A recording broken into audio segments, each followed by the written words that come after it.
Hello guys, gagawa tayo ng kinilaw na guso. So, first, hugasan mong mabuti mga 3-4 na beses yung guso guys. Lamasin mo siya sa kamay mo hanggang matanggal yung mga putik. And then, himay-himayin mo. Tapos, lagyan mo ng baking soda. Tapos, hugasan mo siya. Himas-himasin mo up to 3 times mo siyang hugasan. And then, lastly, buhusan mo siya ng init tubig na kumukulong tubig up to kung gaano lang kadami yung seaweed mo. So, ibabad mo siya dyan mga 3 to 5 minutes.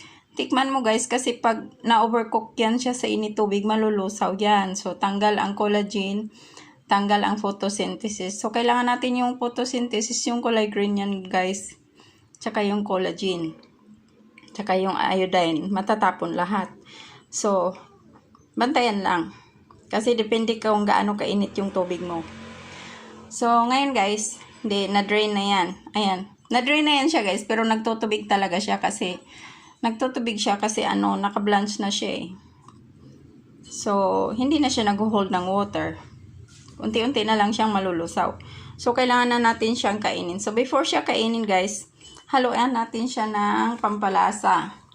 So, ito guys, may sili, may kamatis, may sibuyas, at saka may luya, may kunting asin. So, yan guys.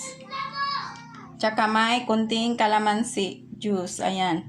Mga 5 kalamansi ang ginamit ko dyan. Pero it's up to you kung gaano kadaming ilagay mo. Pero wag naman sobrang asim. So, ito guys, lagay na natin. So, kung walang kalamansi juice, gumamit na lang kayo ng suka. So, yan guys, lagay na lang natin. Lahat. Tapos, haluin. So, ganyan lang siya kadali guys. Yan.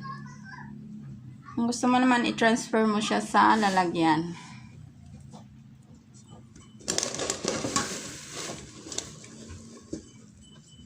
So, ibos na lang natin siya dito sa pinggan.